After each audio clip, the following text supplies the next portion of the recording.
Hello, guys. Welcome to Glasgow Rangers Nation.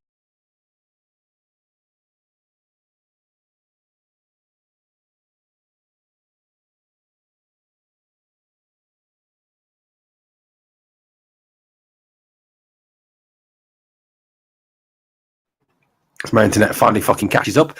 We've got a lot to get through in the pod this morning. Obviously, your comments and your quotes and everything greatly received this morning.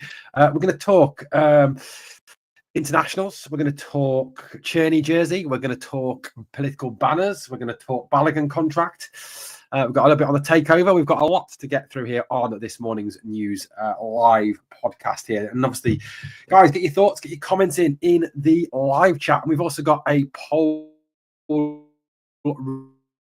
running: Banner versus Fenerbahce, racist, homophobic, or Islamophobic.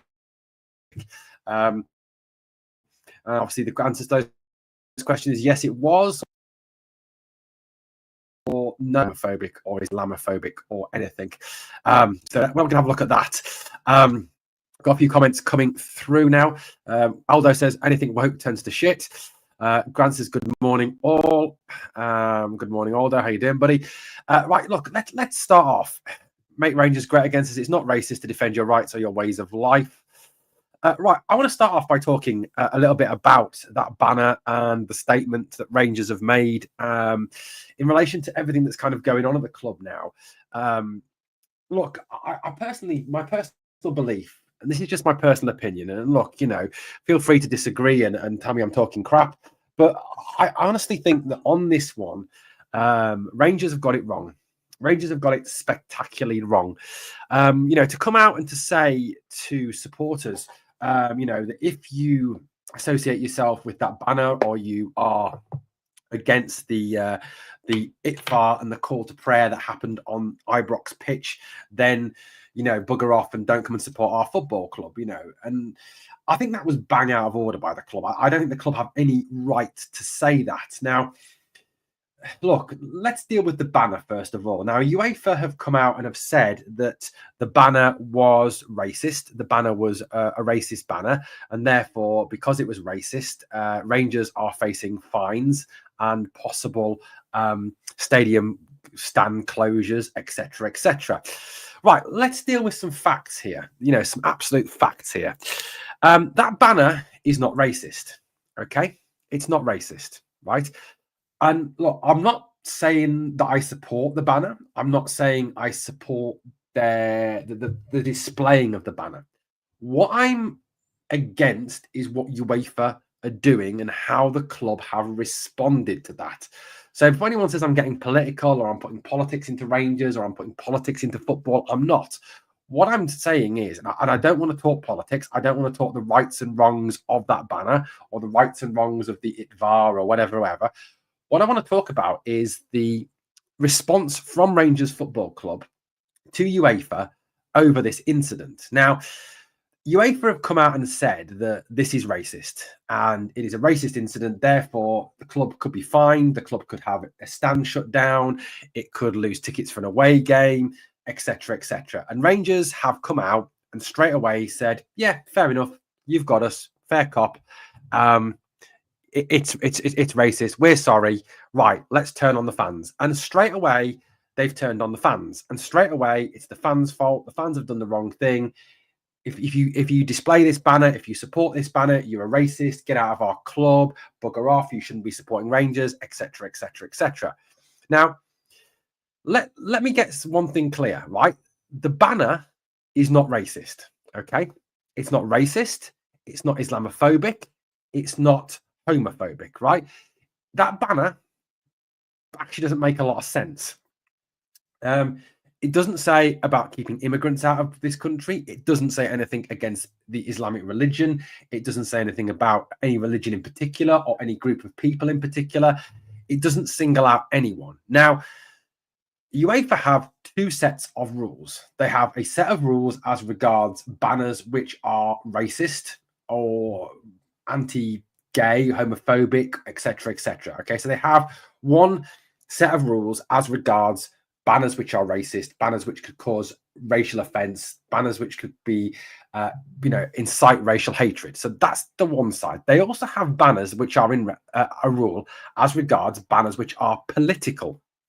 And the rules over the political ones are not as strong as the rules over the racist and homophobic ones.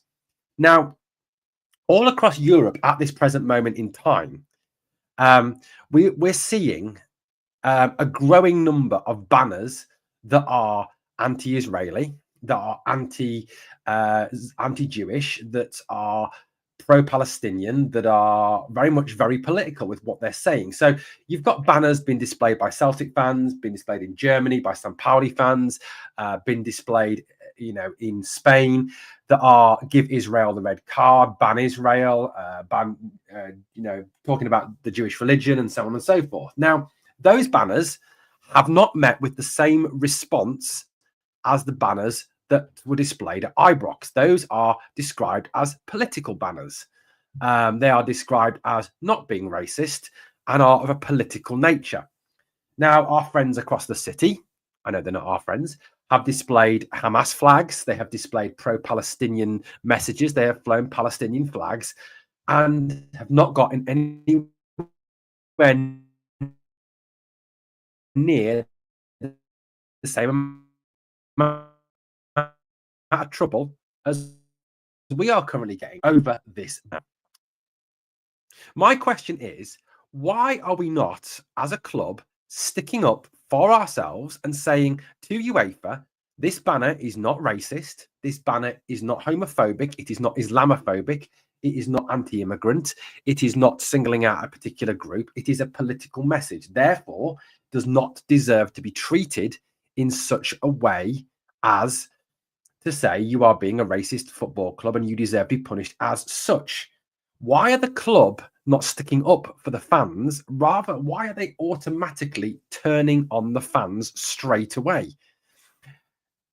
As we've seen in the past few days with the Tierney incident, with the way that Celtic have responded, with the fact that our players were subject to missiles being thrown at them at Celtic Park, something the club have not made any remarks about, given any statement about, condemned, called out, whatever.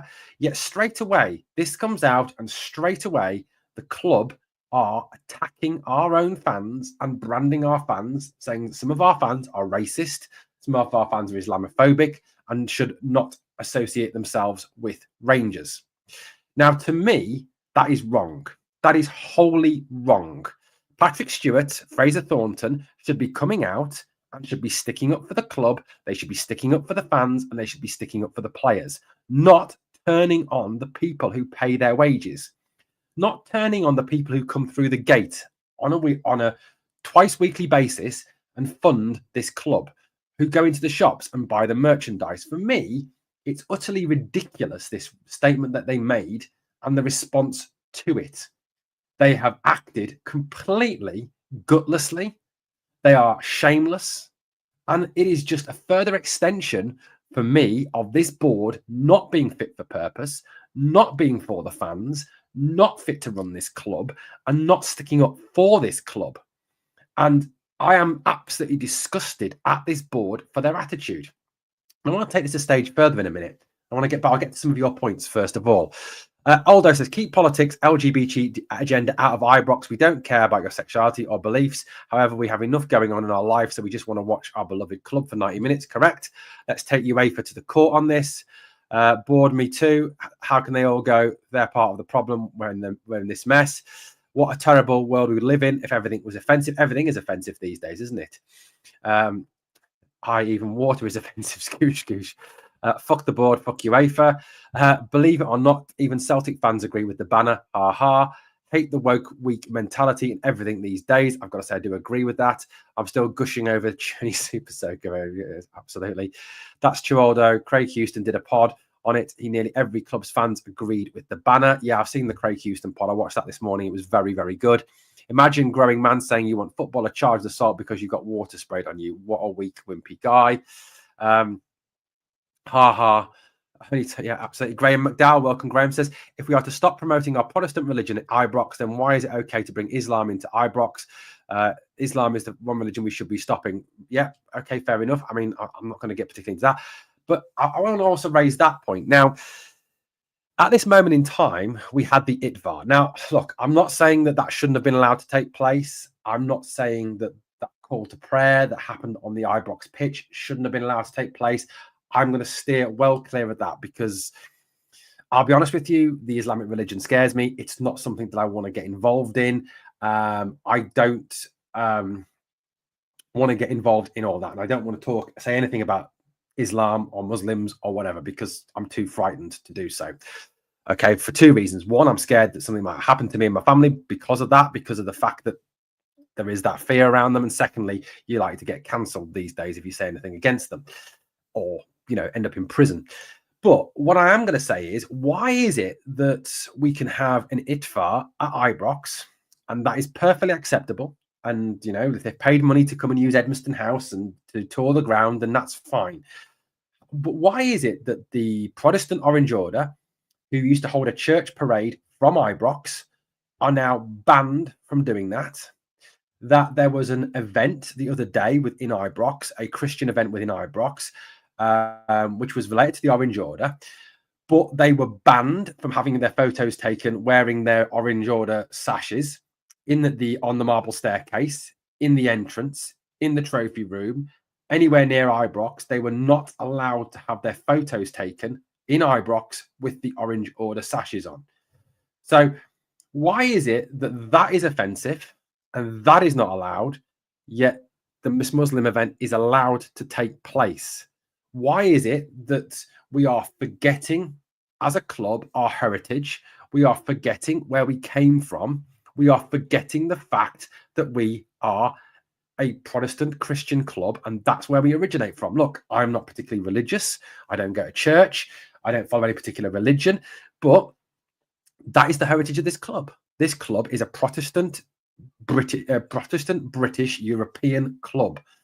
And what I want is a fairness and a fair treatment for all fans, whether they're Muslim, Hindu, Sikh, Catholic, Protestant, Jewish, Buddhist, atheist, agnostic, whatever they are. There should be a fair treatment for all fans. Doesn't matter what religion they are. And if they want to hold a Christian religious ceremony within the stadium, that should be allowed. They want to hold a Sikh one, a Hindu one, a Buddhist one, whatever, it should be allowed. But why is it that we are now banning the Orange Order and the Protestant faith from taking part in the ceremonies within Ibrox? That for me is wrong. And the club to come out and say that if you don't agree with us, bugger off and support somebody else is absolutely bang out of order. And to me, Patrick Stewart and Fraser Thornton are an absolute disgrace for not sticking up for our fans. And they're not doing it. Patrick Stewart is not sticking up for us over the Celtic thing. He's not sticking up for Cheney. He's not sticking up for anyone. Why? Why has no one come out from the club and stuck up for our fans, our players, and said something? I don't understand it. For me, this board are an absolute disgrace to the name of Rangers Football Club. Grant says, our great club has been run into the ground by this current board. For fuck's sake, if it wasn't for the 50,000 fans following them from the bottom tier up, there wouldn't be a club. I agree with that 100%. Who was the wee Muslim Rangers supporter? Was he not banned? Yes. So this was the other one. Now, I think it's Abdul, is it? The guy, I think that's his name. He was involved with some sort of extreme right-wing organisation. He was banned from Ibrox. He sang that song about I'd rather be than a Tague. He did some videos that were very anti-Celtic, very anti-Catholic, and he's banned from Ibrox. Yet, as part of this ITVAR, he was allowed into Ibrox, into Edmiston House, onto the pitch side, yet is banned from the stadium. So what is different there? I don't get it. I don't understand that. Let's have a little look. Yet again, all of the religions, Christianity in particular, are stamped down on. While look, I think there needs to be a fair treatment for me of what went on. And like I said, I'm not going to come out as anti-Islamic things or anti-Christian things or anti-Buddhist things or anti-Sikh things or anti-Hindu. What I'm saying is that all religions deserve a fair treatment from the club. And I think this banner, they've got it wrong. The banner is not racist. It is a political banner. And we are seeing other clubs being anti-Israeli, anti-Jewish, anti-state of Israel, and they're allowed to get away with it, and nothing happens to them. And the moment we do this, that goes against UEFA because it's this woke ideology that runs this country and runs Europe, something happens to us because we are automatically racist. Well, no, we're not. The club should have come out and said to UEFA, no, you're speaking shit, you're talking bollocks, it's not racist, it's a political banner. You can't fine us, you can't ban us, we've got to take this further. And this is something that needs to happen. Granted, I've been saying that since January that Stewart and Thornton aren't supportive of the fans. They aren't. They definitely aren't. How long you wait these days for season tickets? Want one for me and my boy, says Aldo. Yeah, I mean, look, look, for me, the club have got this wrong. The club have got this very badly wrong. And I would challenge the club to come out and defend their position. I would love someone from the club to come on the podcast and defend their position on this, because it's not a racist banner. The banner is not racist because it does not discriminate against a particular group of people from another country, another race, another religion. It is a general political banner. The club have failed to understand what the nature of that banner was. The club don't understand it. You can tell that from the statement. Why they haven't stuck up for our fans, again, is beyond me. It's almost like they're scared of their own shadow. And personally, I am absolutely disgusted at this board and at Patrick Stewart for their failure to back our fans. Our fans. Right, let's move it along, guys. That's enough on that. I don't particularly want to talk about that anymore. Like I said, you can get in trouble over that. Right, guys, I don't know if you've seen this, but this is incredible. This is absolutely incredible. So the match worn shirts, as we know, go on sale post game. So they go on sale post game, don't they? So they all get put out there, auctioned off for charity, and they're usually going for between £400 to £1,000. Okay, but this is quite remarkable. Quite remarkable. Václav Černy's shirt from the Old Firm game is currently going to be sold for £24,000. £24,000. That is the current highest bid on Václav Černy's shirt. 24 grand. Some of the others are the rest of the shirts are nowhere near that. Now, obviously, that shirt was one that was used in an Old Firm game. That carries a special meaning. But obviously, with the events surrounding what happened at that game, this shirt has suddenly massively increased in value. Now, it's good. I don't know how much for Rigger Man, but it's nowhere near 24 grand, although. This shirt is the one shirt that has really stood out. But like I said, it's absolutely crazy that we're looking at £24,000 for a shirt that was worn by a player. And I think it's basically because of that one incident that this shirt is going to be so valuable. I suppose the way to look at it is it's a piece of kind of history, isn't it? You can kind of say, well, I've got the shirt that Václav Černý wore when he squirted the Celtic fans. It's absolutely incredible, isn't it? Yeah, Baron's shirt is under £300. I think Tavernier's was about £450. I saw the other day. You're looking at between £400 and £300 and £1,000 for some of these shirts, but this one, just for the minute it went on sale, the bidding on it went absolutely mental, bonkers, crazy, and went through the roof. I mean, the first time I became aware of it, it was about 11 grand. And then I kind of checked in on it every so often. And it was £24,000. Just absolutely crazy that a shirt could be going for that much money. I mean, obviously, it's great for charity. It's great. It is great for charity that this money is being raised. And like I said, I think it's all down to the Super Soaker incident, isn't it? It really is all down to this Super Soaker incident. So it's currently on 24,000. It's got 11 days left on it. You can go and put a bid in on it if you want to.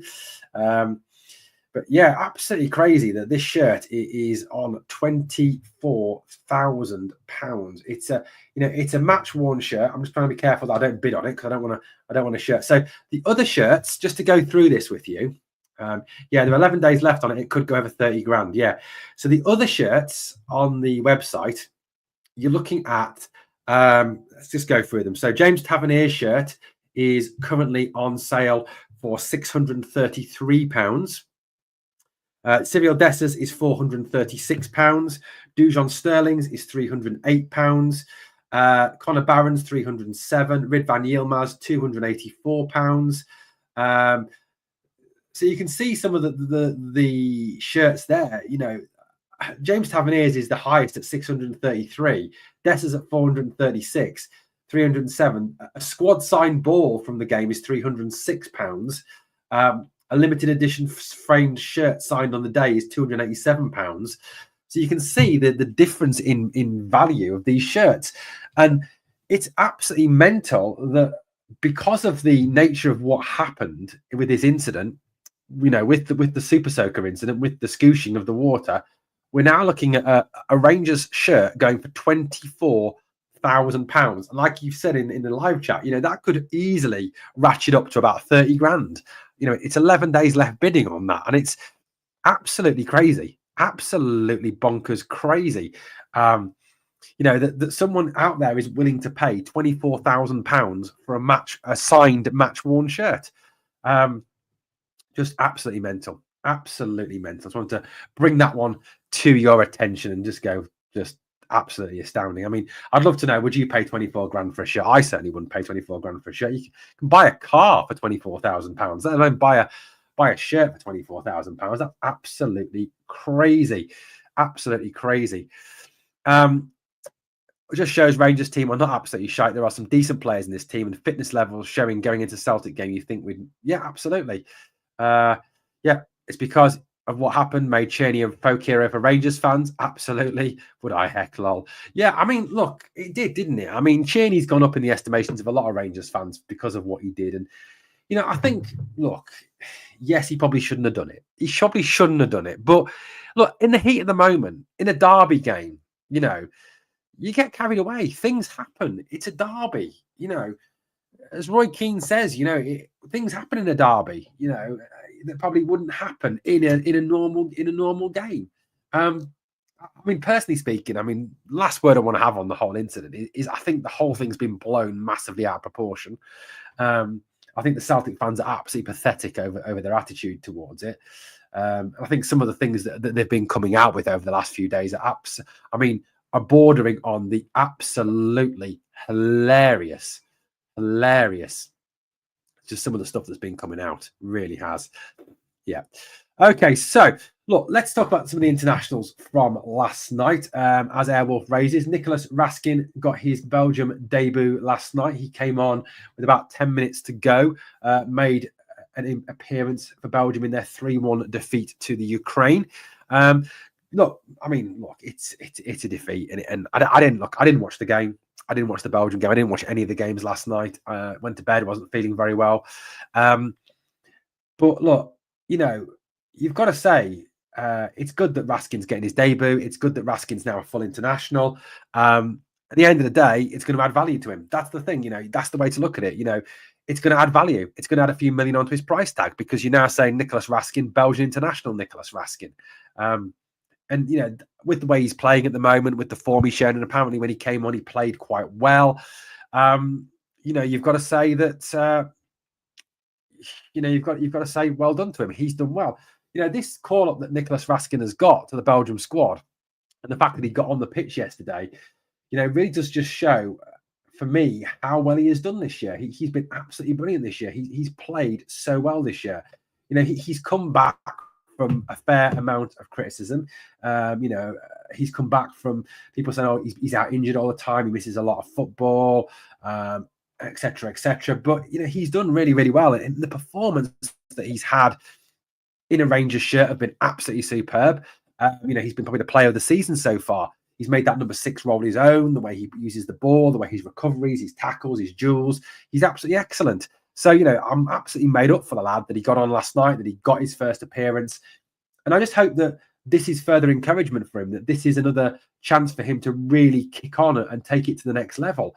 Because the guy has got all the talent in the world to really go on and be a top player. And like I said, the fact he's now a full Belgian international and he's played for Belgium in a real game, in an actual, you know, game with something riding on it, it shows, you know, that this lad is clearly got some talent. So we've got to hope that, you know, this is something that helps him kick on, that gives him more confidence to come back and play even better for the club. You know, look, at the end of the day, the better Raskin does for us, you know, not only does it mean better performances for Rangers and more victories for Rangers, hopefully, but it will mean that in time, you know, when we sell him, which we will sell him at some point, we're going to get a lot more money for him. You're probably going to be talking 25, 30 million. You're going to be talking Matt O'Reilly, Jota money for him, you know, like they get. That's what we're going to be looking at, you know. And look, as much as I would love to keep hold of all these players, you know, I'd love to be able to keep hold of Raskin and Igerman and Cheney and all these players. It isn't going to happen. You know, we're not in that position anymore where we can keep all of our best players. You know, we're going to have these players for 2 or 3 seasons. They're then going to be moved on for a big profit, hopefully, to an English Premier League club, to a club in one of the big 5 leagues of Europe. And we're going to hopefully take a big profit on them. That's the way it's going to go. And look, I know, like I said, in an ideal world, you hang on to these top players, you know, as they reach their peak and as they reach their prime, and they take your club on to the next level. But unfortunately, it won't happen anymore. He was 3-0 when he kept, was it? There we go. Heard Celtic are bringing in water balloons to next Old Firm game. What a fight. One of them will be stupid enough to soak Cheney. Agreed. Well, I hope, you know what, if we hope we kick off as much as them. Exactly, mate. I admit it. Although he's rubbish at the start, the wee man's proven me wrong, and he's played amazing v Celtic. He was brilliant v Celtic, wasn't he? Absolutely fantastic. Morning, Graham. How you doing, buddy? I hope we keep them for. Yeah, I mean, look, if we can get another couple of seasons out of them, and they keep performing and they keep developing the way they are at this moment in time, then it's only going to mean their value increases, and as their value increases, the more money we're going to get for them, which is really positive, really positive.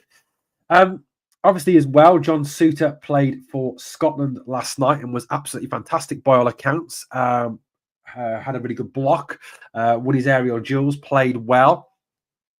Yet more proof that John Souttar is the best defender in Scotland, is a quality defender. I mean, I personally, I absolutely love John Souttar. I think he's a brilliant player. He's one of my favourite players at the club. He really is one of my favourite players at the club. And he's quality. He's quality.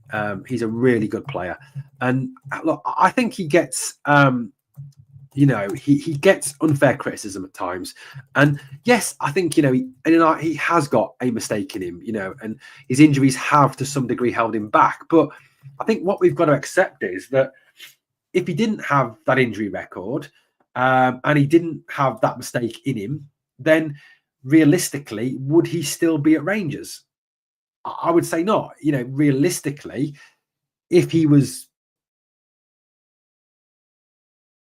spot on and he was pretty mistake free and he was playing to the consistent level that he's capable of, or, you know, which we've seen from him, which is a very high level, then I would suggest that he'd be playing in the English Premier League in the top 6, top 8, one of the top 6, top 8 clubs in England. So realistically, I do think, you know, that he's brilliant. And I said, I'm not going to, and I think we look a lot weaker when we don't have John Souttar. We don't look anywhere near as good when we don't have John Souttar. And I think, you know, he'll be a massive loss in the first leg of the Europa League quarterfinal. He is suspended for the Bilbao game, which is unfortunate. You know, it is really unfortunate. You know, he's become the leader on our defense. He's become the top man on the defense. You know, so look, I love him to bits. I think he's brilliant. He really is. And I think, you know, he's now getting recognition. He's now getting the recognition he deserves. You know, he went to the Euros, didn't get a fair crack at the whip. I don't think.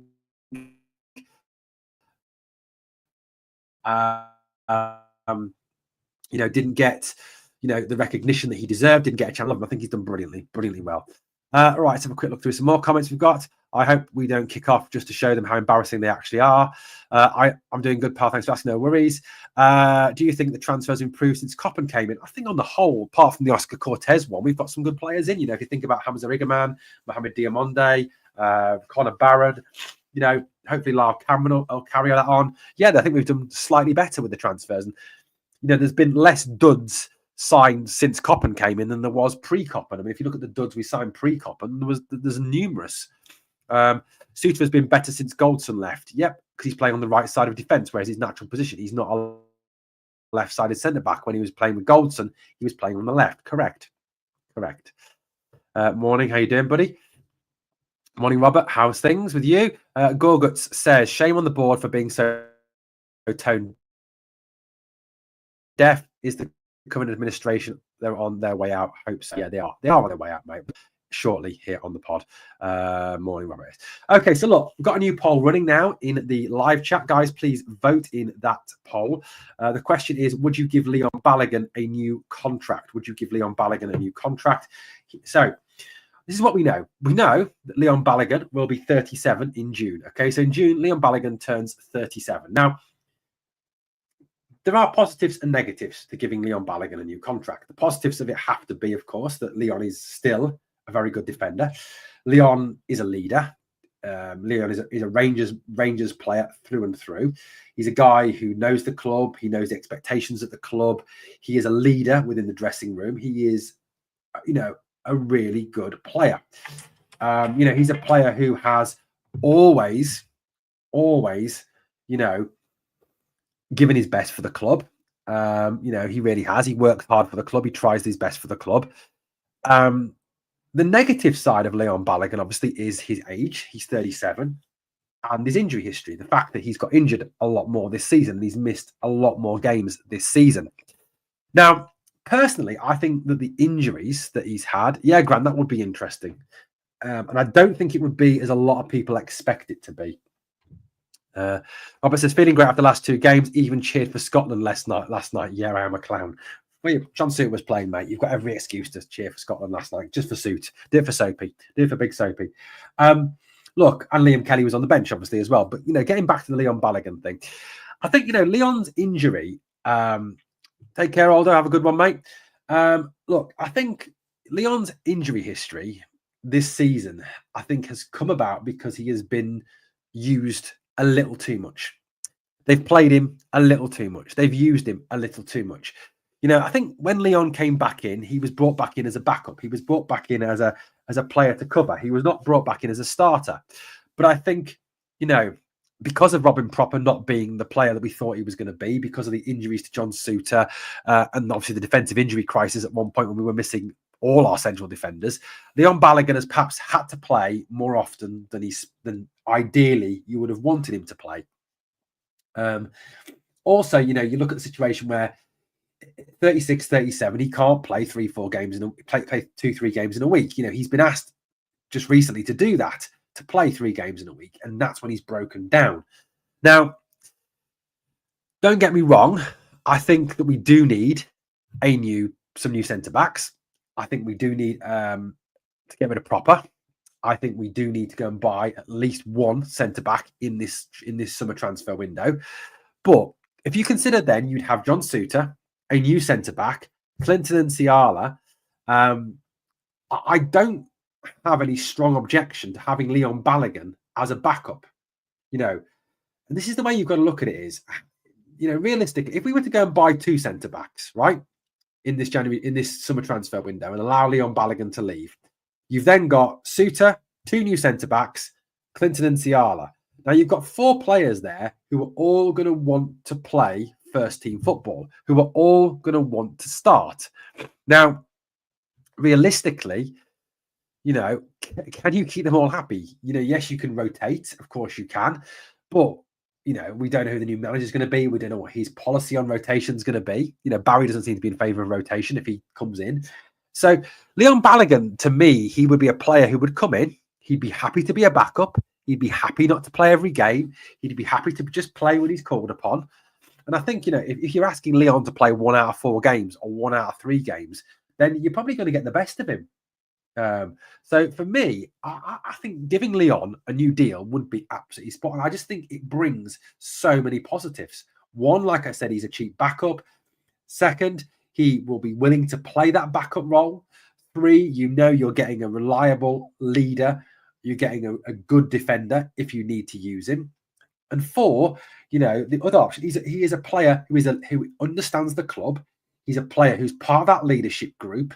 He gets the club. He can put that into the new signings, and we need a fair few of those still at the club. When these new players start to come in, you need people who can get across to them what it is to be a Rangers player, what the expectations are, what the challenges are, and move that on. And that's why I would keep hold of him. If we can keep him fit, he would be a good move. Leon is still cheap for a backup. Go for Harry Maguire. No, thank you.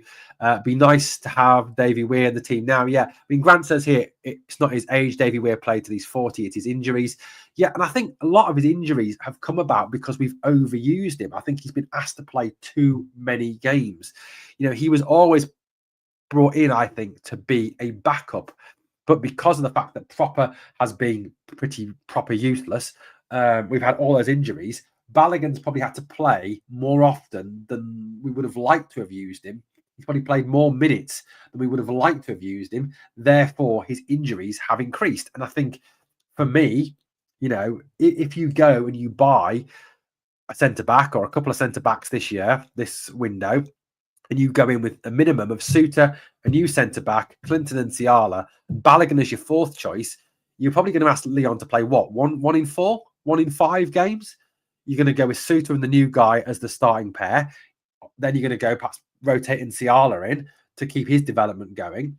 Balogun's going to be there just as a backup, just to come on if we need him to come on for the last 10 minutes, the last 20 minutes to shore things up or to rest players. And that's how Leon needs to be used. You can't be expecting Leon Balogun to play on the Saturday, then play on the Thursday or Wednesday, and then play on the Sunday or the Saturday. You just can't expect that. Not at his age. He can't do it anymore. We've seen that. He's shown that. So for me, I would give him a new contract. I really would. Paul at the moment says 84% of you say yes, give him a new deal. 16% of you are saying no, don't give him a new deal. Look, I just think his injuries would be better and would clear up if he wasn't used as much as he is being currently used.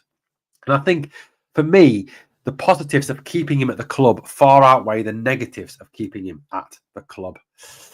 Graham says next season it'll be interesting to see who's wearing the famous shirt. Absolutely, of course it will. I think in the summer we need to concentrate on defence and one forward. That would be a good window for me. I think, as we said on the summer clear-out video the other day, Grant, we need to start building from the back. We need to start building a really, strong defence. You have to, for me, base your team and build your team from the back. Your back five, that's your back four and your goalkeeper, have to be strong, have to be consistent.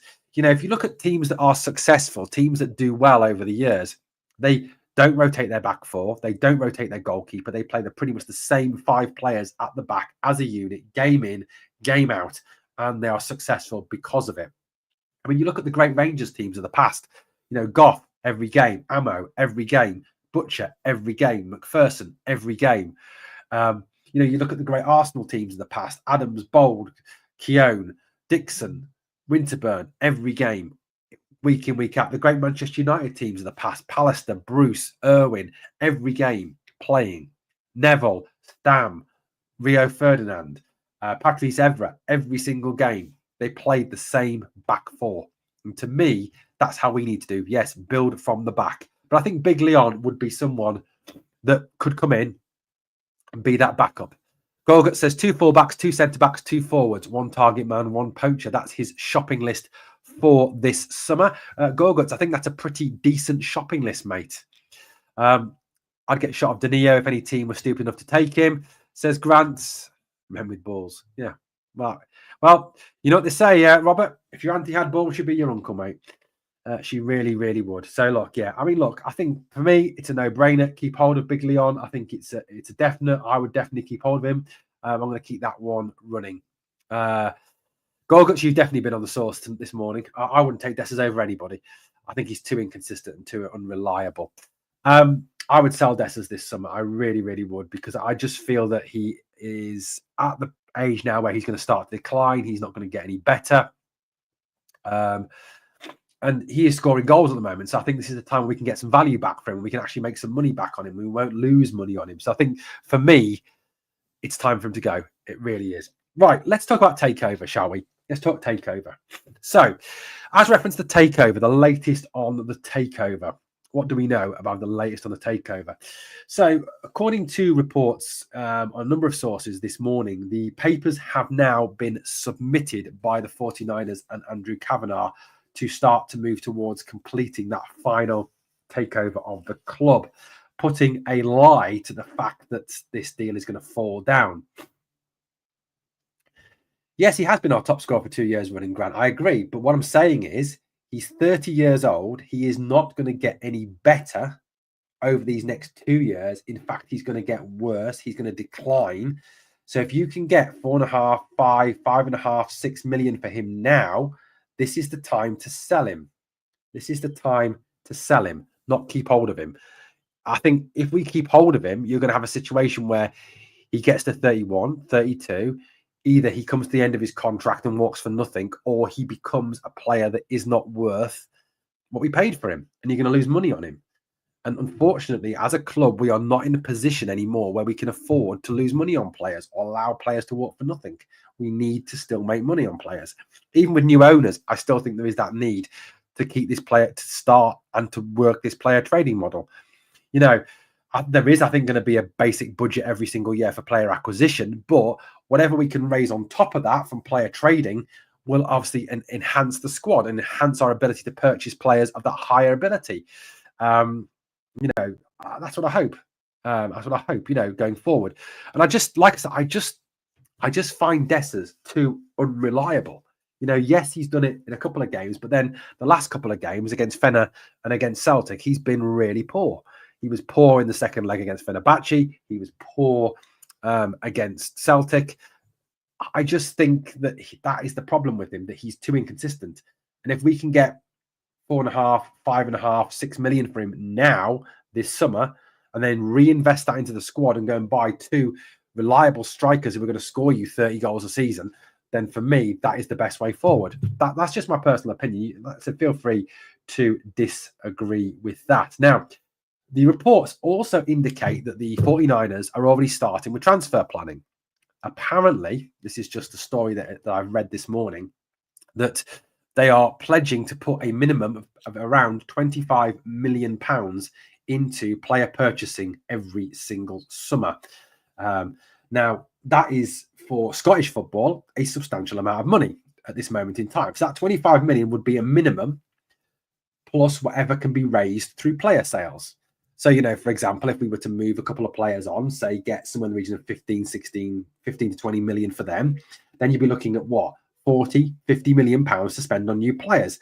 Now, if you can do that, that is obviously going to enhance massively the players that we can bring into the club. And look, the 49ers committing 25 million, I think, is a minimum of what they can commit. They can't commit any more because of PSR, final FFP, whatever you want to call it. They can't come in and say, right, Rangers, here's 70 million pounds. Go and splash the cash because we're going to be breaching PSR because it's 82% of your revenue. That would be in massively over what our revenue is. So we've got to be careful on that aspect. So 25 million minimum to start off with will enable us to go and start strengthening the squad and buying players. Now, it's felt that the first signing that will be made under these new owners will be the signing of Václav Černý. According to reports in Germany, it's around an £8 million fee will secure Černý from Wolfsburg. Now, personally, I think that is a good move. I think if we can secure Václav Černý, so I just read the name Hamza on the live chat. I'll get to that point from Grant in a minute. I think 8 million is a fair price. I think it's a good price for a very good player. I think if we can secure him on a contract, then Václav Černý is another one who I think he has a really good season next season. Let's say we get into the Champions League, he plays well in the Champions League. That value is going to increase to 10, 15, 20 million pounds. Again, that's money, that's profit, that moves the club forward. And these new owners will not just be about throwing money into it. They will also be about that player trading model about getting in revenue streams, about raising money through player sales, raising money through sponsorship, raising money through TV deals, raising money however they can to increase the talent of the squad on the pitch. And it's actually really refreshing to hear this, to read this, to see this, see a group of people that appear to have a plan, that appear to have a way to move the club forward, to build an effective squad, to raise money for squad building, to offer a basic amount of money for squad building that the present board just can't do or just won't do. Take your pick of which answer you want on that one. But 25 million minimum, I think, gives us a really good chance to go out there to compete, to get some good players. Now, if we do sell players this summer, which I think we will, I can see some players moving on. Say we can get 5 million for Dessers, a couple of million for Tavernier. Let's say, that's 32 million pounds. Proper, sell him back a couple of million, 34, 35. You could raise up to about 40 million pounds with player sales, which is going to put us in a great chance to actually then go out and buy some players and build a better squad, to really put us in a position to compete with Celtic. Now, as Grant says here, supposedly it'll be finalised by the end of May. That's what it seems to be. That is it.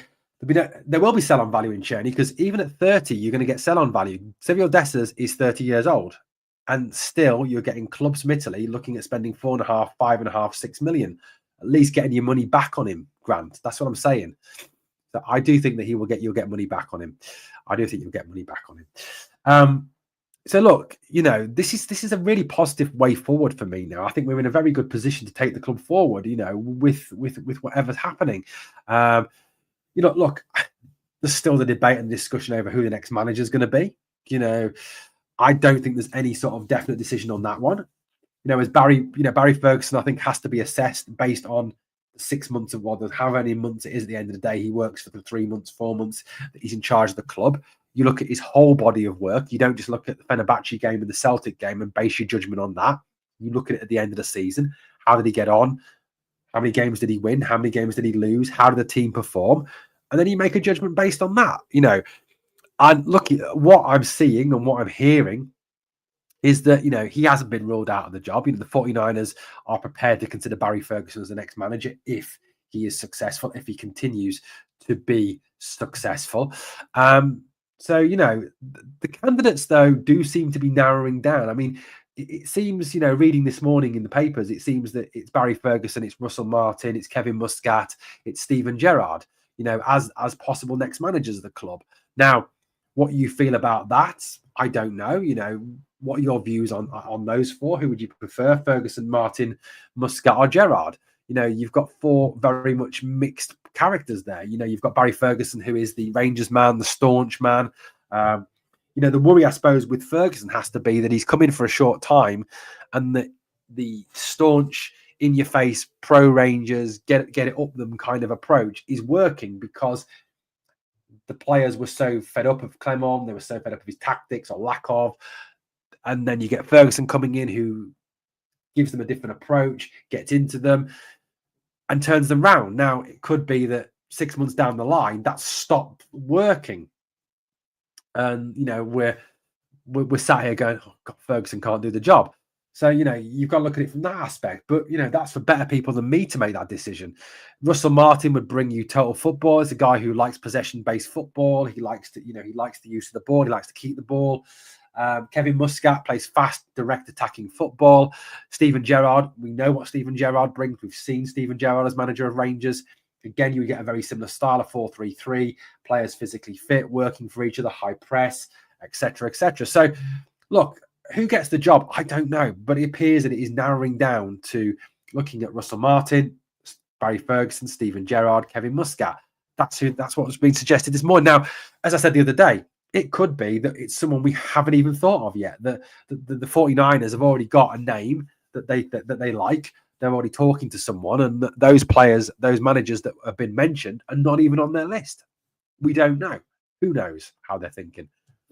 If Barry can beat all the lesser teams between now and the end of the season, then he should get a 1-year rolling contract, says Grant.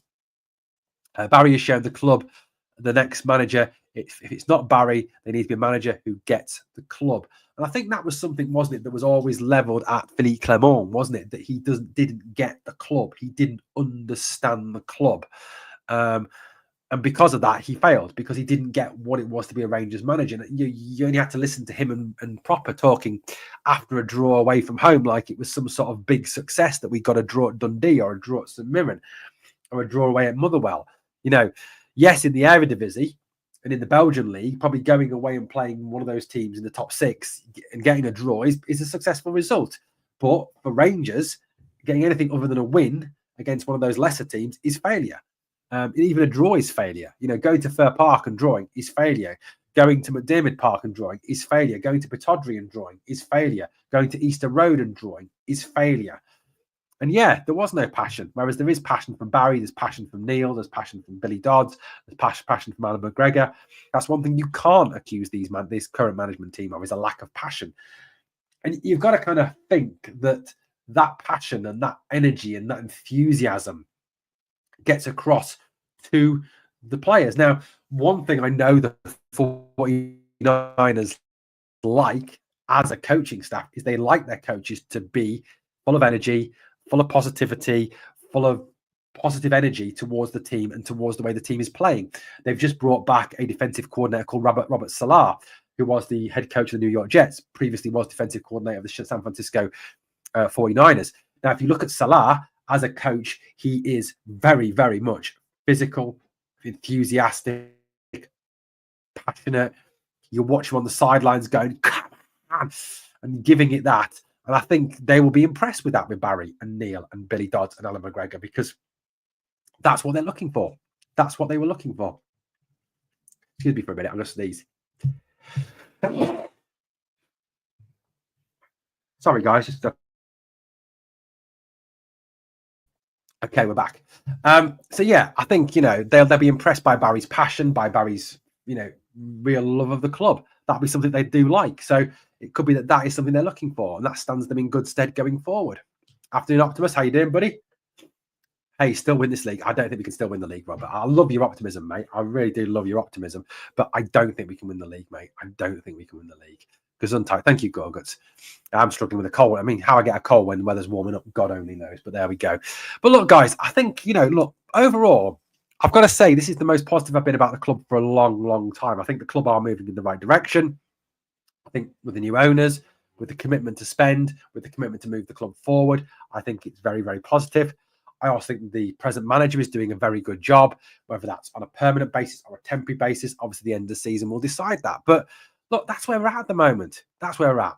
Guys, it's been a pleasure speaking to you this morning on the pod. Thank you for coming in and joining in. I know it's hard at this time, but it's look, thanks for coming on. I want to get on. I didn't get a video out this morning because, like I said, I went to bed last night, didn't feel too great, so didn't do a video last night for this morning. So I wanted to do a live instead and get the news across to you that I would have presented on a video to you by talking to you this morning on this live pod. Well, thank you for watching Glasgow Rangers Nation, guys. On the way out, a few favours I can ask of you, please. Number one, obviously subscribe if you haven't yet done so. Number two, remember, it is a free channel, guys. We don't charge you for the content. We don't hide content behind paywalls. We don't ask you for money. All we say is, look, if you do want to donate money towards the channel, use a super chat, use a super sticker, become a member for 99p. But I'm not going to hide content and say you can't watch it because you're not giving me $2.50 a month. That doesn't happen here on the channel. Thanks for watching, guys. Please like, comment, subscribe, and share. And remember always, never, ever, ever forget, we are the people.